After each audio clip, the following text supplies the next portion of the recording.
folks, this is Henrik here. I hope you're doing all right. So if you check the websites, redice.tv and redicemembers.com, you probably saw that our North American Red Ice headquarters on the East Coast actually was in the direct path of Hurricane Matthew, and we were actually urged to evacuate. So we had some of the most important things from the studio packed up and ready to go, but we decided to ride out the storm. It came more or less right over us, and thankfully there was no damage, and we didn't have any major flooding either. It was basically, what's the term, diminished to a Category 2 by the point it came over us, though, so it wasn't, too bad. We had a smaller tree fall right on the roof of the floor just above the studio, but it could have been much, much worse.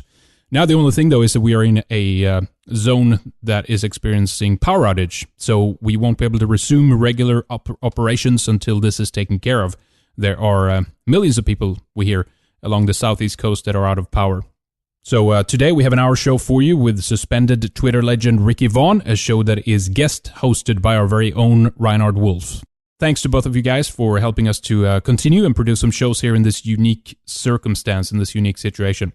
We'll keep you updated, check the websites and also our Facebook and Twitter, and we'll let you know when the next radio program and live TV show is coming up. A big thanks to our listeners and especially our subscribers who are sticking with us as we ride this out and clean up after Mother Nature has done her thing. I hope the power won't be gone for too long so that we can get back on track. All right, thanks folks. Stay safe. Here's Reinhard and Ricky Vaughn. Hello everyone. I'm Reinhard Wolf. As some of you may already know, Hurricane Matthew has forced Henrik and Lana to evacuate from Red Ice headquarters on the East Coast. In light of this, Henrik asked me to guest host this show, and I was more than happy to accept. Our guest today is Ricky Vaughn. Known for his prolific Twitter account, Ricky managed to accumulate over 60,000 followers by tweeting about Trump, cultural Marxism, Jewish influence, racial issues, and much more. In fact, Ricky's Twitter activism landed him at number 107 in MIT's list of the top 150 2016 election influencers. As of earlier this week, however, Ricky was banned from Twitter. So without further ado, let's jump right in. All right, Ricky, how are you doing today? Good, thanks. Thanks for having me on the show. Yeah, thank you for coming on. Well, we have a lot to cover today, so let's go ahead and get started. So you were recently banned from Twitter. Why don't you tell me about that? Yeah, it was just sort of out of the blue. I was suspended. My account was suspended, and I wasn't really contacted by Twitter. We sort of assumed that it's a permanent ban, although I filed an appeal, but I don't expect it to go anywhere. We'll see. I haven't heard back from them yet, so. Yeah, I hope that works out, but, at the same time, you were definitely a very prolific figure on Twitter, so they probably put a great deal of thought into your ban. Do you know if there was anything in particular that got you banned? I know, for example, Milo was banned over making fun of Leslie Jones. Right, yeah, and I'm not totally sure, but I did have a comment about Ezra Klein where I tagged him in the comment, which is not, it's not against Twitter rules or anything, but, well, right. Their rules are very arbitrary, so really anything could be considered against Twitter rules, so they were, planning on doing it. They just needed a pretext. Right. No matter how weak. Yeah, I think that's probably correct. They were probably getting tired with you, supporting Trump and saying politically incorrect things on there. So yeah, it's bound to happen at some point. Right, it was totally bound to happen. Yeah. So how did you get to the point where you have 60,000 followers on Twitter and MIT is noticing your Twitter account, saying that you're one of you're a very influential person, not only on Twitter, just in general, in the 2016 election. So I guess to kind of answer that question, you'd probably need to go into your red pill experience. Right. So, my red pill experience isn't anything special. It's just sort of like gradual over time, where I was questioning different things going back to 2008. I was disillusioned with the Bush presidency. But I kind of didn't. I checked out liberalism. Kind of got over it by the time I was 18. Nice. and checked out conservatism with McCain, but I was drawn more to libertarianism with Ron Paul in 2008 and 2012.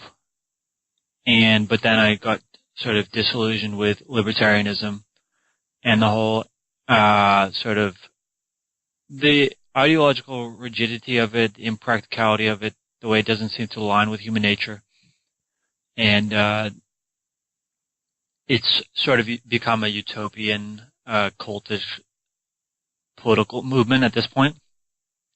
Yeah. So the next step would be, I sort of realized feminism was, well, I never was totally into feminism, but sort of reading the intellectual case against it and transitioning forward to when Trayvon Martin was shot by George Zimmerman, and just seeing the narrative that was spun by the mainstream media there was totally the real, that was the point where you realize they're lying, they're spinning false narratives. So, I sort of investigated this, was linked to NPC.com, my posting career, and that was sort of like a really, that was really where it took off.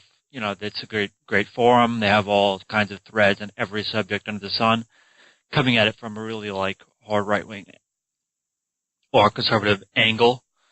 Yeah. And then jumped on Twitter in 2014, didn't really post much of anything until sort of Gamergate happened, and I was following these trolls, people who are trolls, and seeing, just learning from them, seeing what they did. And so I started jumping in a little bit in Gamergate, and then really jumped in it for good in 2015, and we had a small group of people who were coordinating this kind of stuff and learning from each other and laughing a lot, Of course. And it just took off with the whole conservative tweeting, Twitter, hashtag, National Review Revolt, NRO Revolt hashtag. And a lot of people were drawn to these ideas due to the administration forcing things like gay marriage and tranny bathrooms down everyone's throat. So it just grew from there, and sort of this was the brush that was sparked by the Trump movement. And that's where my count took off, went from 1,000 to 3,000 to 12 to 50, and then ended up at 62 before getting totally banned by Twitter. Yeah, absolutely. I remember, I think I followed you around this time last year, and you had, I think it was under 10,000 followers, and yeah, I remember going, checking out your profile here and there, and I was just always amazed by how quickly you were growing.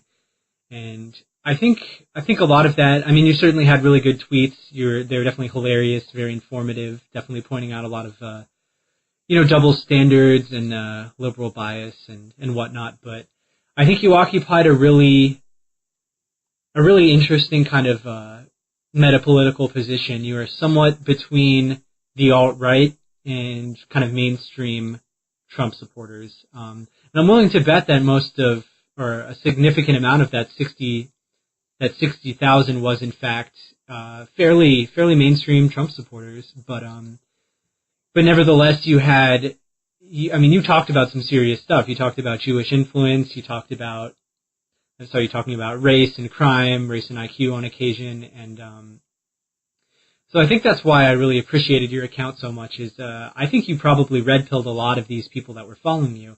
They probably saw that you were, this guy's he's a mainstream, he's a very well-known Trump Twitter account. He makes fun of liberals. He makes fun of conservatives.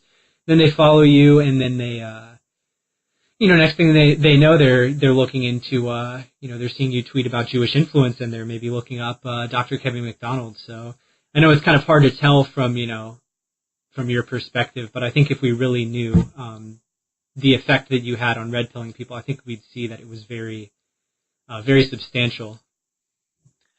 Oh yeah, and I see that all the time. People telling me, people contacting me saying, you were my favorite account. You were what woke me up on all these issues. And, I think it's important not to be extremely esoteric all the time. Right. And my whole thing was I didn't want to try and prove how smart I was or prove how in I was. I just sort of learned, you get inside people's head, learn how people think, and communicate to them at their level in language and aesthetics and imagery that they understand. And that's the best way to take a message to a mass audience, which was sort of what I was trying to do, and had a great deal of success doing. Yeah, absolutely. It definitely seemed to work out. So I'm curious, were there any Twitter experiences in particular that kind of stick out to you?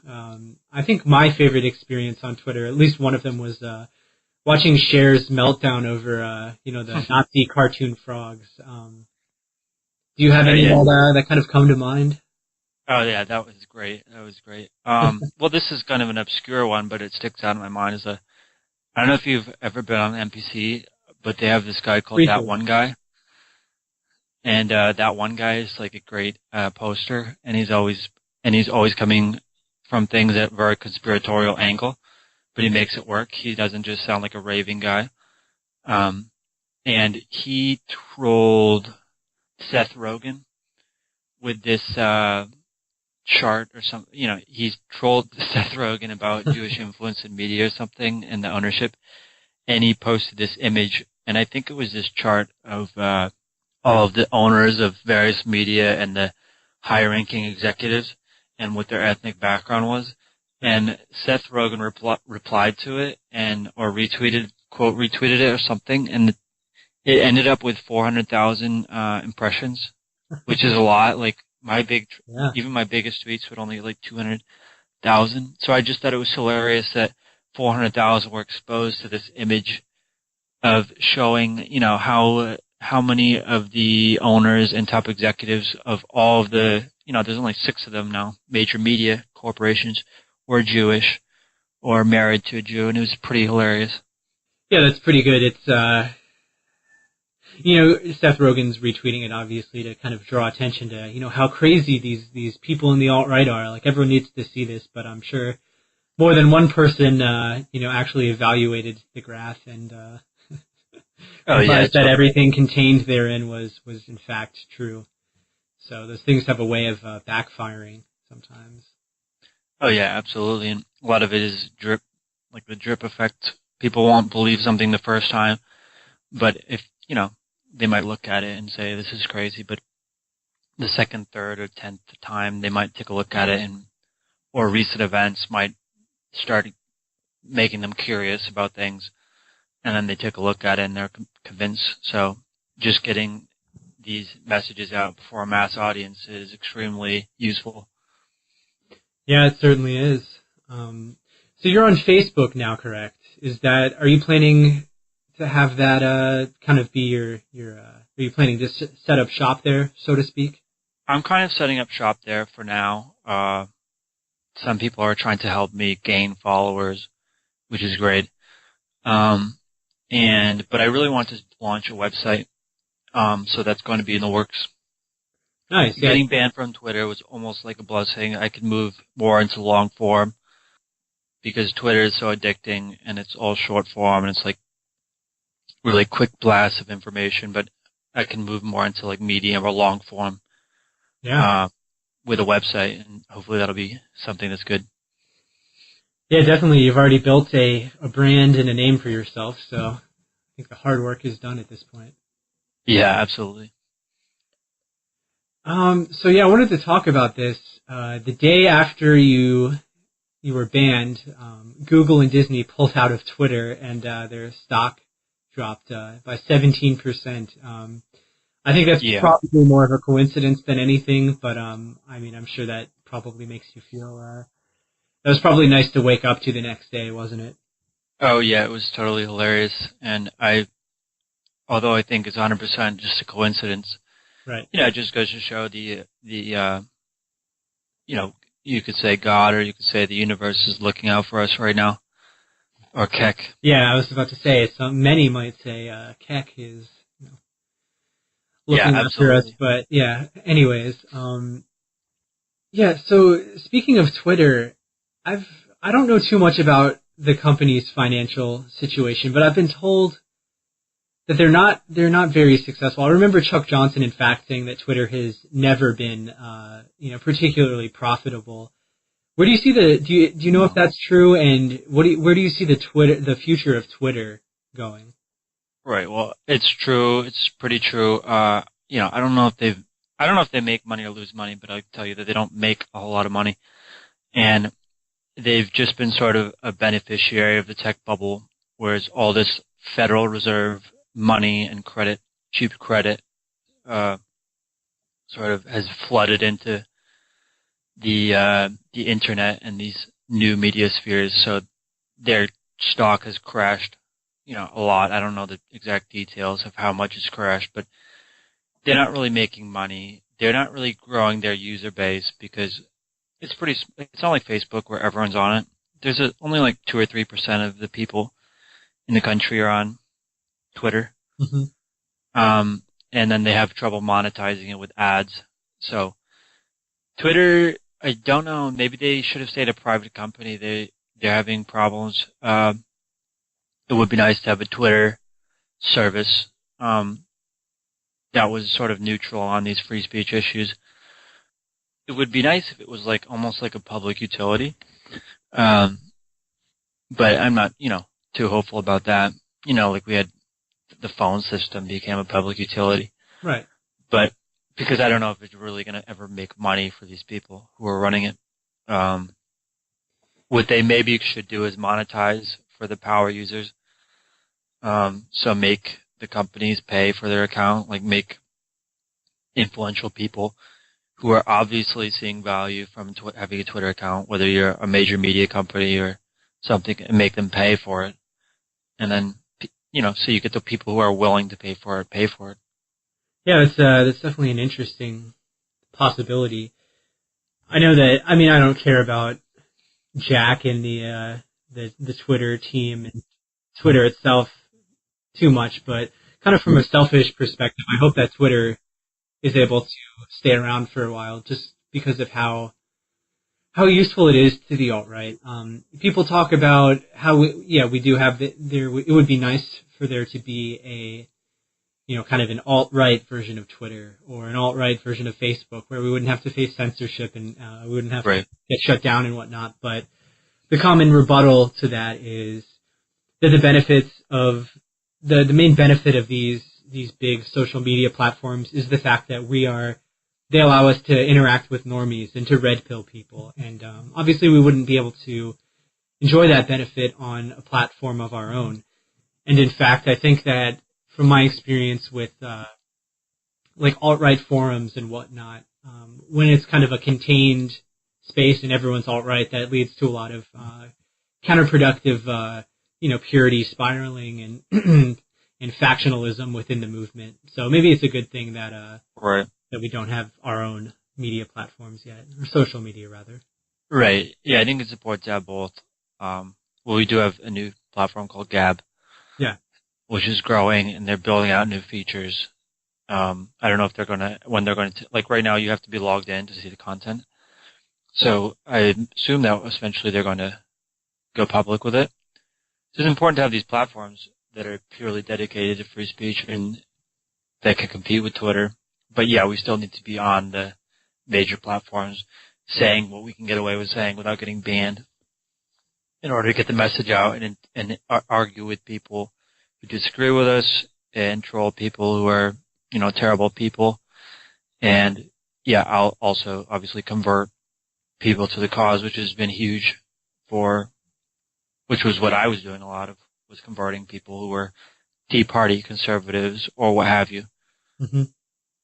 Yeah, definitely. I think Gab is really interesting because at this point, there are a lot of mainstream Trump supporters that dislike censorship. They're the kind of people that would follow you, but, not necessarily. They might, at this point, kind of feel more at home with Milo or Gavin McInnes and those types. Right. But I think something like Gab is going to attract a lot of those people, and they're definitely ripe for, being red-pilled. So while having a free speech platform, social media platform, could be beneficial so long as it's what some people call the alt-right and the alt-right, because then Right. it would just be us and essentially our target demographic. We wouldn't be able to harass Rick Wilson or any of our other favorite characters, but nevertheless, I think it'd be good for red pilling. Oh yeah, absolutely. Absolutely. So, have you had during your time on Twitter, did you ever have any prolonged conversations with any of these mainstream conservative pundits, such as, Rick Wilson and, what's the other guy's name? Nick Searcy? Is that it? Oh yeah, right. Mm-hmm. In terms of conversation, not really. It was just sort of like taking shots at each other. Yeah, that's what I figured. Back and forth. Never really converse with many of these people. They're just not willing to. I mean, they've got this image in their mind that they want to have of a, Nazi, neo-Nazi, blah, blah, blah, blah, blah, white supremacist people. And, the whole idea is you don't talk to these people. You don't give their platform them. You don't give them a space. So that's why we troll them, right? Because if they're not going to converse with us or have a debate with us, we just sort of have to mercilessly ridicule them and point out the flaws in their logic and have success. We had a lot of success with doing it too, showing people how ridiculous these conservative figures were.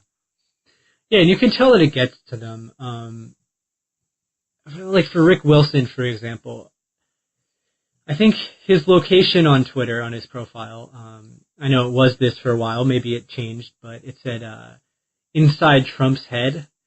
And then I remember looking at his Twitter timeline, and all of his tweets were kind of, petulant responses to alt-right tweets, or it was all making fun of Trump.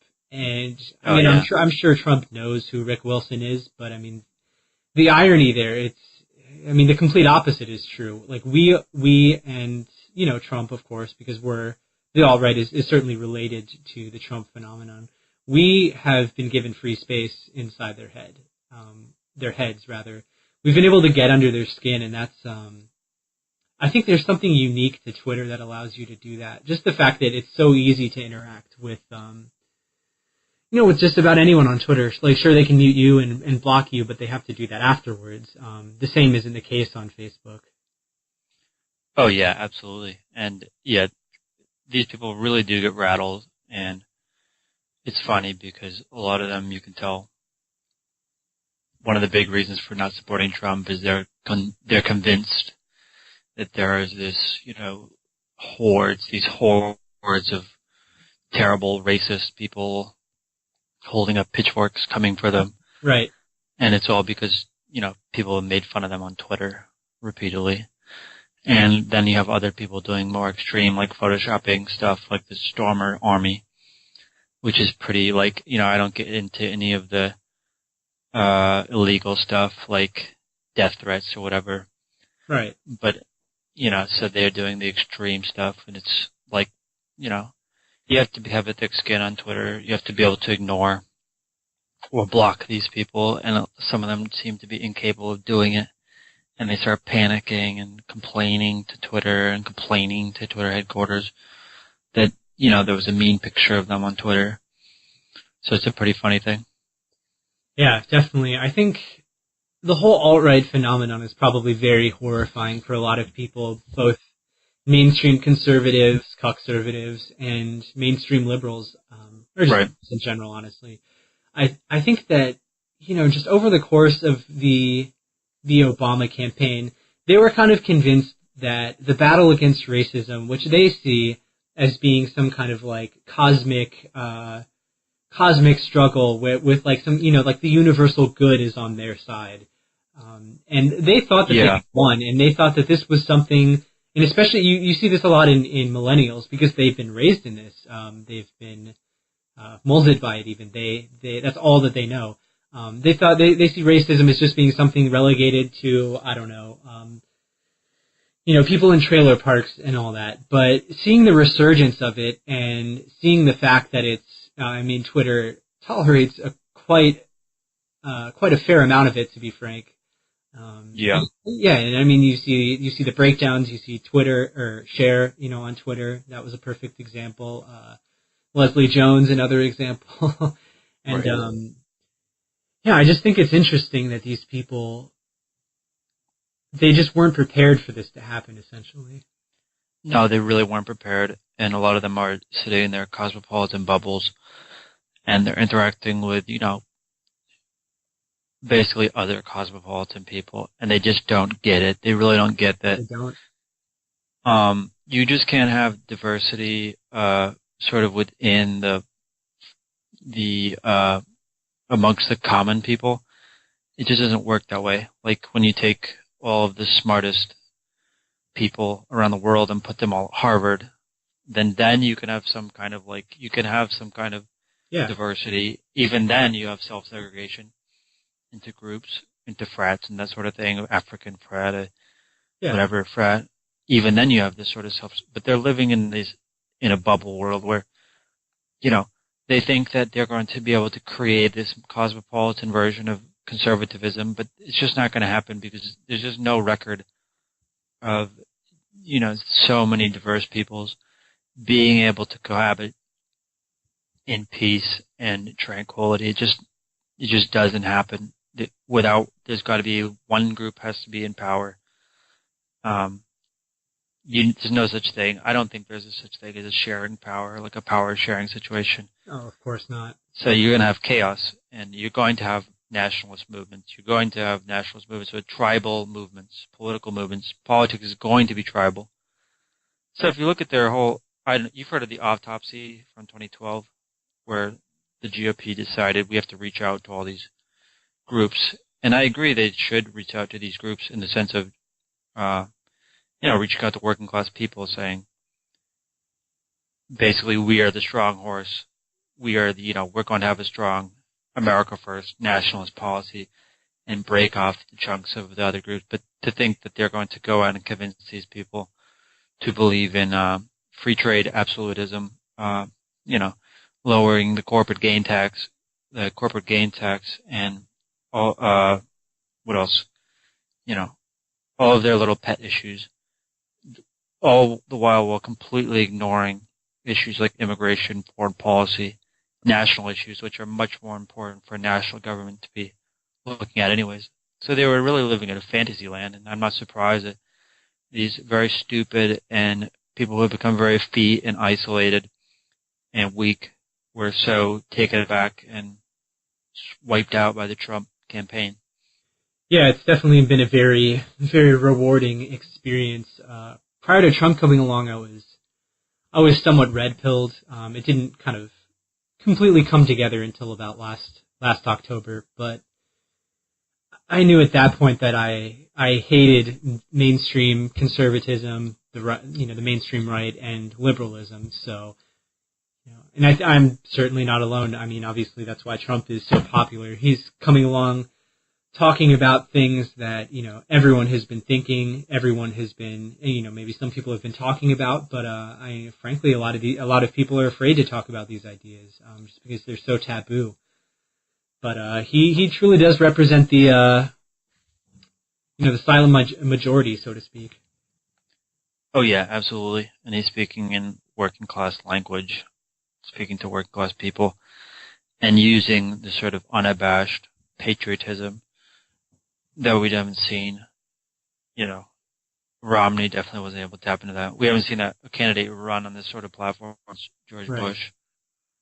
Yeah, it's definitely very refreshing, and it's a very healthy kind of patriotism. It isn't jingoism. It isn't, we need to go spread democracy. Obviously, it's untainted by neoconservatism. It's the radical and apparently really controversial idea that a nation's government should do what's in the best interest of the nation's people and the nation overall. I mean, the fact that we're at the point where that is, you start talking about that and, people respond by bringing up the Holocaust. That really just shows how degenerate things have become. Right. Absolutely. Absolutely. And yeah, you're right about what you say was a very genuine thing. It's a genuine feeling. And isn't it funny how hollow and jingoistic it sounds when it's a bunch of neocons trying to manipulate public opinion to go bomb Syria or bomb Iraq or whatever, go blow up Iran or start a shooting war with Russia over Syria. Right. That's not genuine patriotism. You can just tell these people are totally cynical about what they're saying. Yeah, absolutely. It's absolutely disgusting to me. It is, and it's time for them to pack up and leave. Yeah, so Ricky, I wanted to ask you where you think we're headed in terms of free speech. As you already know, I'm sure, many European countries already have very Orwellian hate speech laws. Right. Countries such as Sweden, Germany, and the UK, if you say the wrong thing on the internet, you could have to, and I'm not talking about, inciting violence, I'm talking about, expressing disdain over immigration policies, for example. So, if you do something like that in these countries, you can, face legal repercussions. So could you see that happening here? I mean, obviously a lot of that is going to be contingent on who wins in November. So why don't you talk about that for a little bit? Right. I see. Yeah. I think it definitely could happen here. I don't know that if they will be able to marshal the public opinion in favor of it, at this point in terms of hate speech laws. Because we have the First Amendment tradition. But, as the sort of it's sort of like free speech is totally an Anglo thing. It's, in a lot of respects, it's not even so much a Germanic thing or, Nordic thing. Yeah. It really is almost like an Anglo thing, and we have less Anglos in this country. Eventually, you have less demand for things like free speech. People don't really care. They're going to take free speech absolutism. They're not going to care about it, and it would be tough, I think.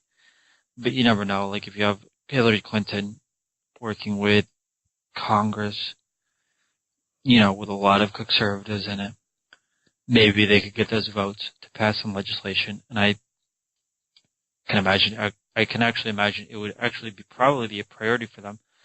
They've been laying the rhetorical groundwork for this, basically an attack on American heritage for a long time. Obviously, in the universities, attacking, the Confederate flag, right, saying that the Confederate statues should come down, and then once they take the Confederate statues down, the next thing will be the Founding Fathers should come down. The Washington Monument should come down because Washington was a slave owner or whatever. So they've been laying the rhetorical groundwork. They've been laying the groundwork in the universities. The next generation might just be too apathetic and might just let it happen. Yeah. And then there are other things like, obviously, besides hate speech laws, there's a number of things they could do in terms of, obviously, digital platform censorship, where you already know you can't say much on Facebook without getting 30 days suspended or banned or whatever. Yeah, what do they call it? Getting zucked? Yeah, exactly. Or, in Germany where Facebook has removed millions and millions of posts. Yep. They could do that here to a greater extent than they already are doing it. And then you have Twitter, obviously more of a free speech zone, but the problem is that other sites, if these sites become too heavy-handed, then you're going to have the rise of other sites like Gab or forums where people can speak their mind. So then, what the next step they could do is with the whole internet handover to the UN, where they're going to start messing with DNS registration or whatever, like people actually owning their own websites, starting to have problems or even get shut down. And then the other thing they could do is try and get rid of anonymity by having almost like a code, like a login code or something, almost like a driver's license to use the internet. Yeah, so they could do all this stuff. We'll see. It's going to be a battle. It's going to be a fight.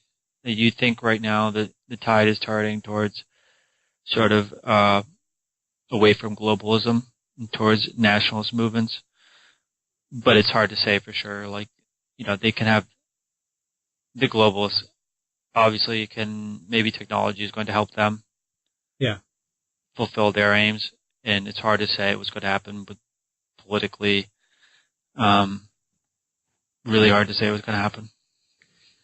Yeah, definitely. And I think as the fires of nationalism continue to spread and rise, I think there's definitely going to be a pushback from the globalists. So, as the Trump phenomenon continues and, whether or not he wins, the cat has been let out of the bag, so to speak. And there's going to be, there's going to be kind of pushback from the globalists. They're not just going to sit back and kind of allow this to spread. I think they're going to try to do what they can to contain it.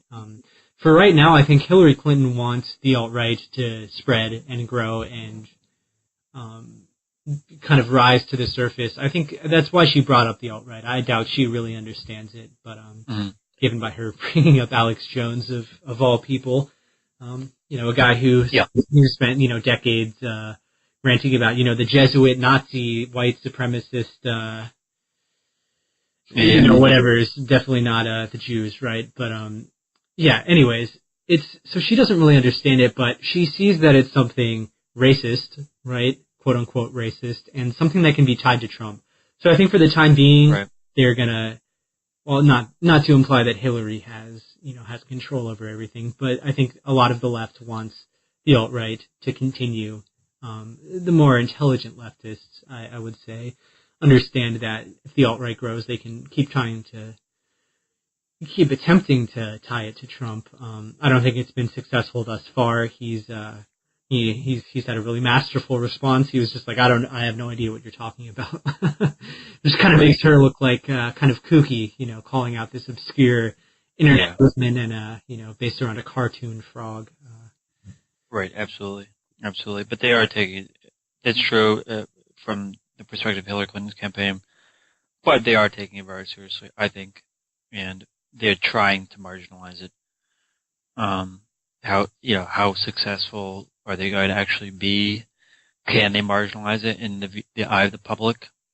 Using their media platforms is much harder for them to do because, no one pays attention to CNN or anything like that anymore. But they can sort of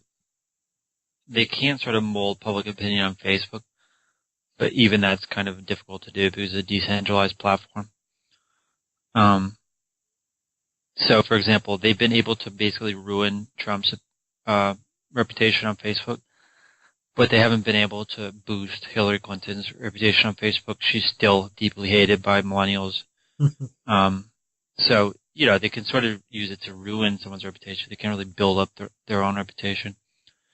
And if their attempts to marginalize it fail, who knows what they could actually do? Who knows what they would actually try at that point? I don't think they would just give up, Certainly not. So, I wanted to ask you regarding the current election. Do you think there's going to be an October surprise for, coming from either side of this spectrum? Whether it's, Julian Assange releasing something particularly damaging to Hillary Clinton, or, some people have kind of speculated that Hillary could maybe do something. And then granted, that's kind of getting into the realm of, speculation, theorizing about, potential, well, we know far out there stuff, but go on. Right. Well, we already know what's happening is Hillary Clinton is dripping out her opposition research very slowly. Every couple of days they drop a story. Like when you see something by Kurt Eichenwald, just know that he didn't, do any of that research. It was Hillary Clinton campaign given the research, and then he writes a story on it. So they're dripping out their opposition research to their, reporters, to their outlets. So every 3 days you could have something like Trump did something wrong. They had something like a reporter came out and said, Trump called me a cunt in the 1980s. Like, okay, even if you believe that, it's like ridiculous. Right. So they have all these little stories that are going to just keep coming out. It's hard for that to rise above the noise though and become a story other than it can rally their own troops. But So I don't know about an actual major October surprise from the Hillary Clinton camp. They're probably saving some of their juicier stuff for last. Will it be effective? Hopefully not. And then the Trump camp, I don't know, like, I feel like Trump can go extremely negative on Hillary if he wants to in the last few weeks just by hammering on her health issues and sort of hammering her on other things like, we'll see. I don't know if he's actually going to try and make the Bill Clinton story stick.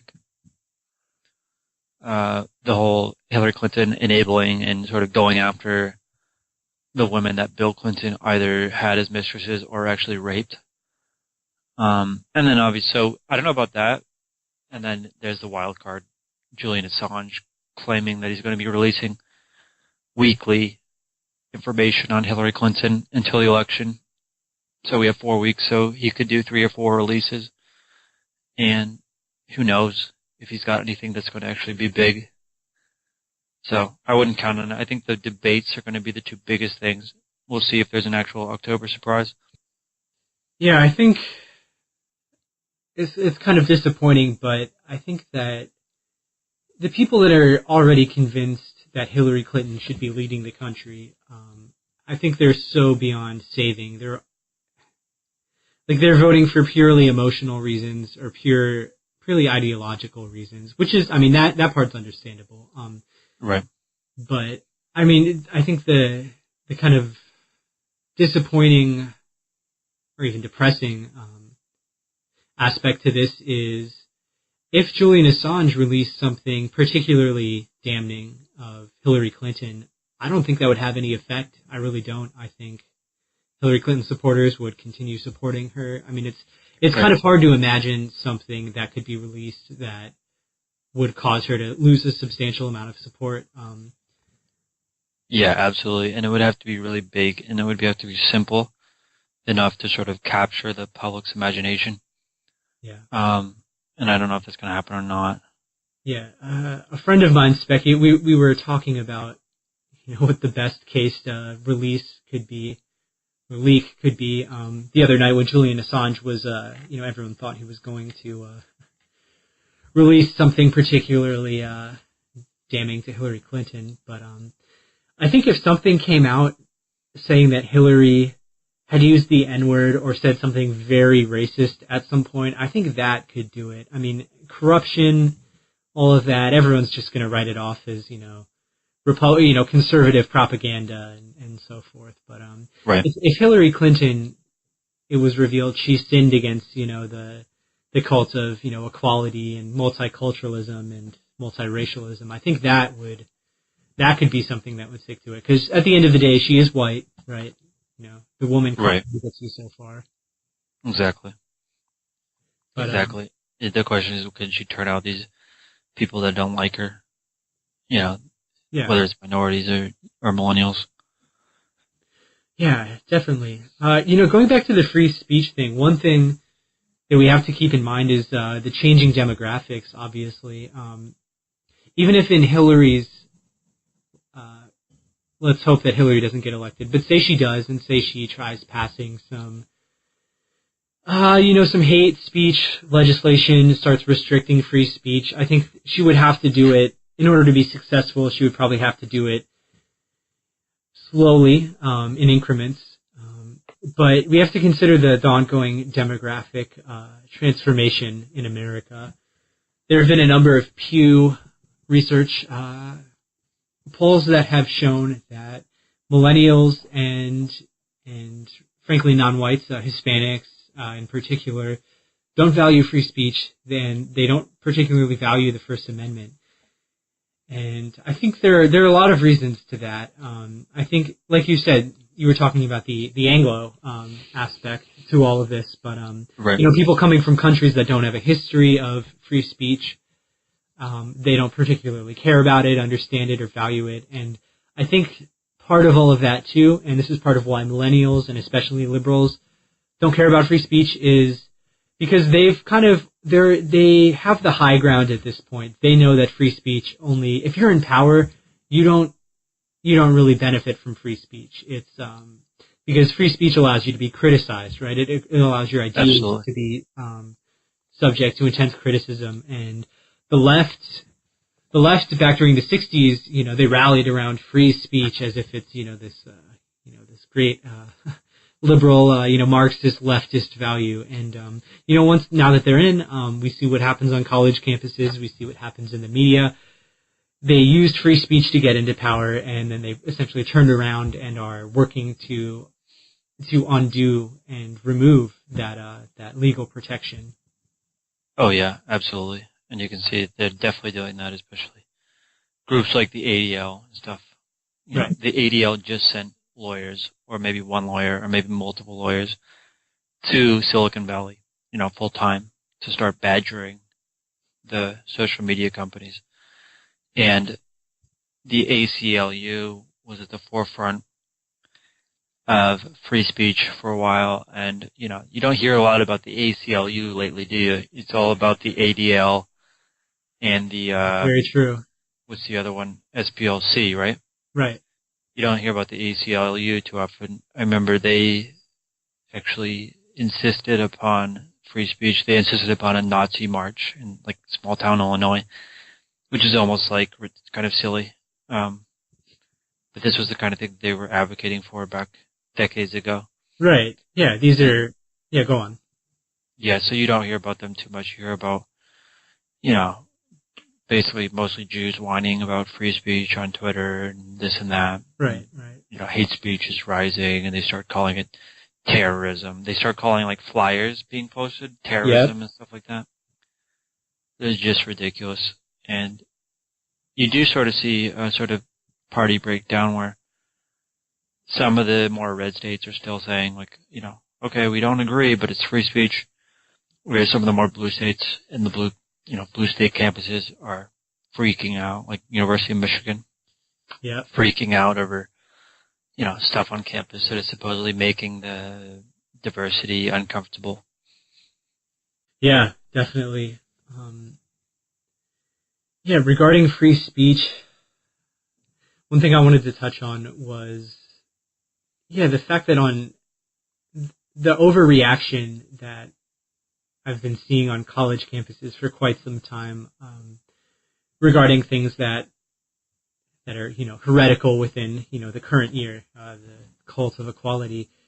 I saw a recent headline that there was a number of students at a university. I forget the particular university. Oh, you know what? It was Harvard. A number of students at Harvard, and I believe some officials as well, received an email urging people to vote Trump, to kind of to combat white genocide, essentially.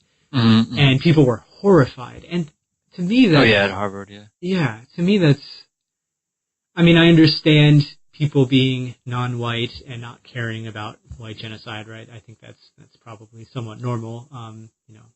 History is the competition of groups between groups for power and resources. Pretending, we're not conservatives. We don't pretend that these group dynamics don't exist. It's politics is war by other means. I think if a lot of these people, a lot of non-white interest groups had their way, we would be in far worse position than we are now.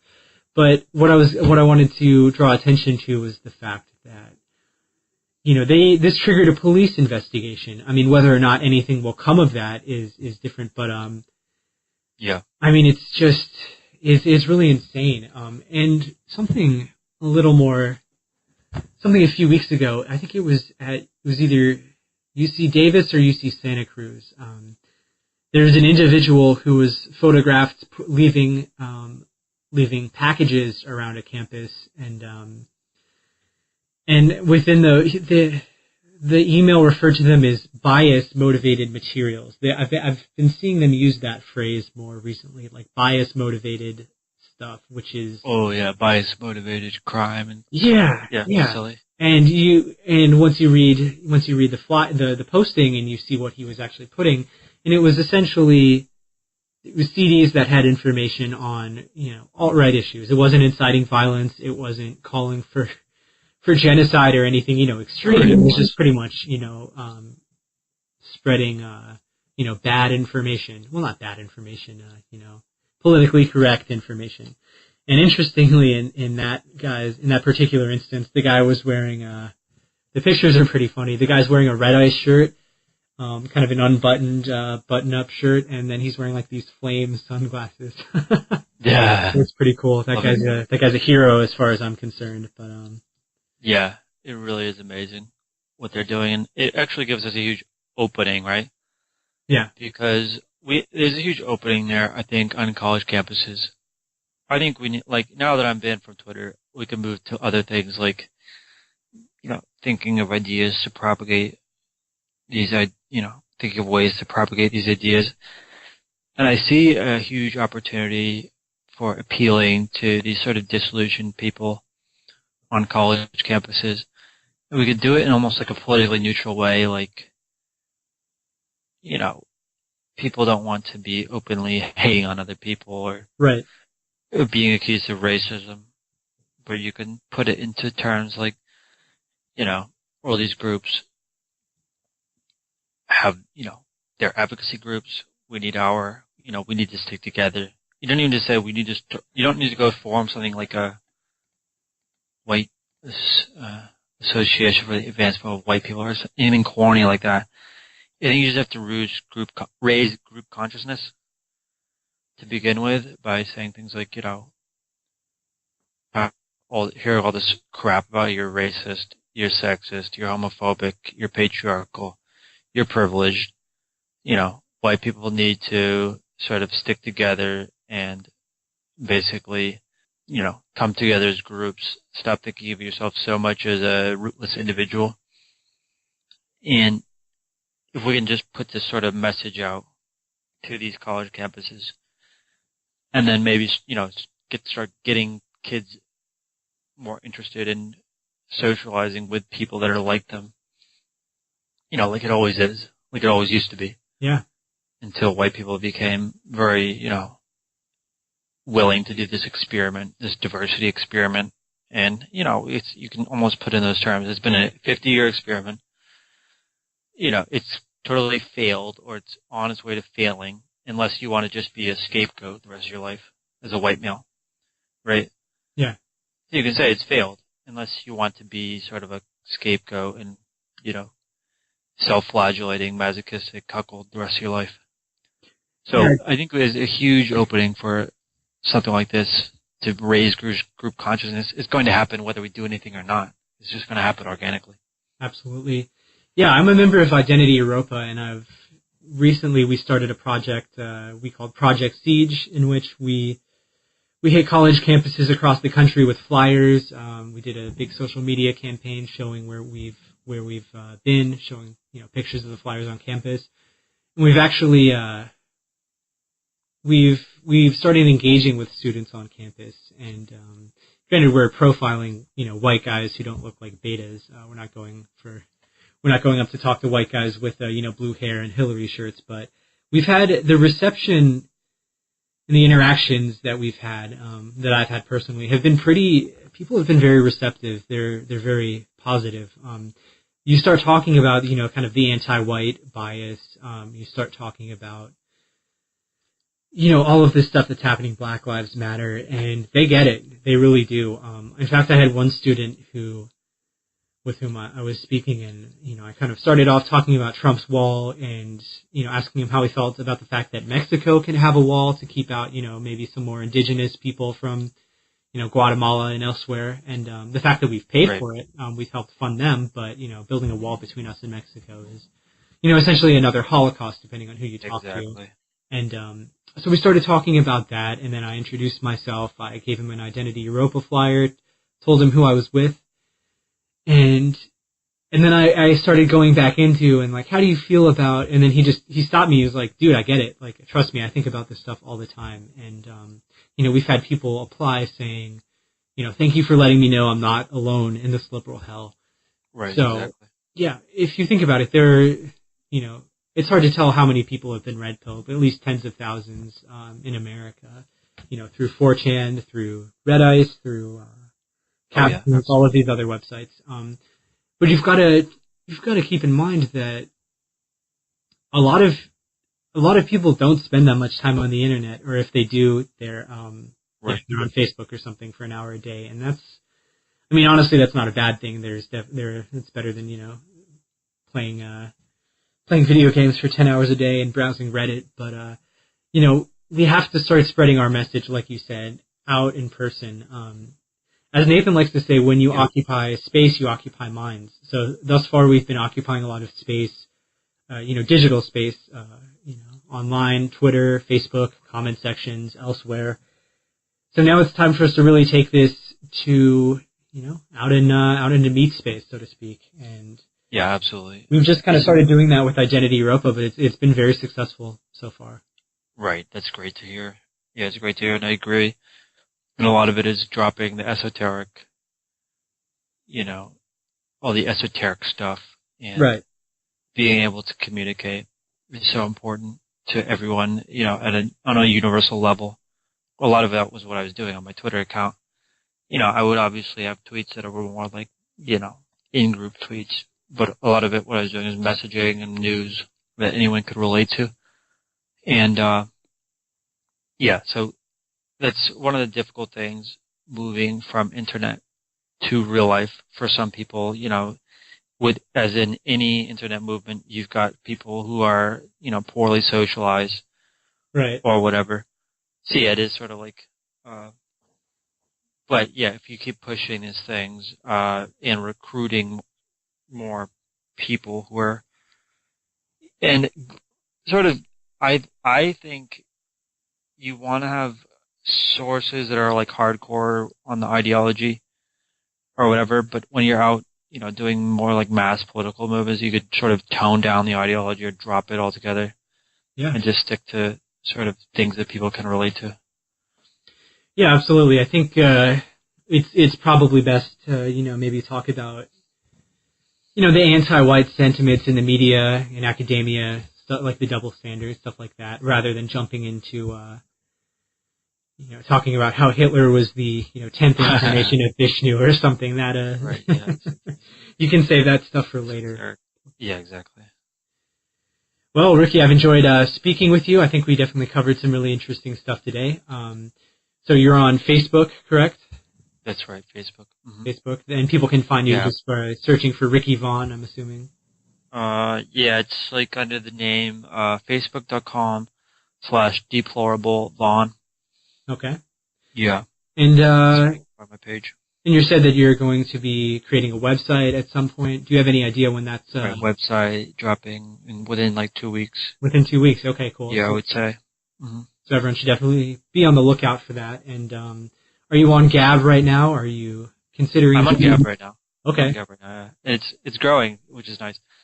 Yeah, I have 3,500 followers or something. Okay. I had like 1,400 before I got banned, so it's growing.